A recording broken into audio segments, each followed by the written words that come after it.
আজকে আমি তোমাদের সাথে একটা সহজ রেসিপি শেয়ার করতে চলেছি। আমি তোমাদের আজকে দেখাবো যে আমি কি করে সর্ষে বাটা দিয়ে বেগুনের ঝাল বানাই। প্রথমেই আমি কড়াইতে সর্ষের তেল দিয়ে দিয়েছি, আর বেগুনগুলি দেখো এইভাবে লম্বা লম্বা করে কেটে রেখেছিলাম। তেলটা গরম হলেই আমি কিন্তু এই বেগুনগুলো এর মধ্যে দিয়ে দিয়েছি, আর সেই সাথে দিয়েছি লঙ্কা আর সর্ষে।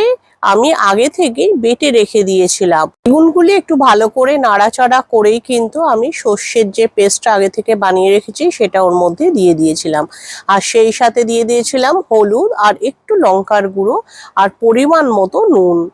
ঝালটাও কিন্তু তোমরা তোমাদের টেস্ট মতোই দেবে।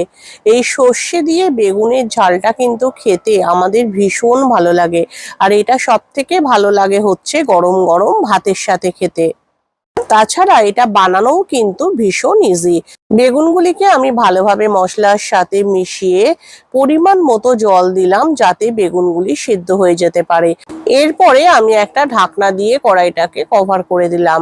এরপরে যখন বেগুনগুলো সিদ্ধ হয়ে গেছে তখন নামাবার আগে আমি কিন্তু আরেকটু সর্ষের তেল দিয়ে দিলাম, যাতে ঝাঁঝটা খুব সুন্দর ওঠে। আর এইভাবেই অতি সহজে সর্ষে বাটা দিয়ে বেগুনের ঝাল তৈরি করে ফেললাম।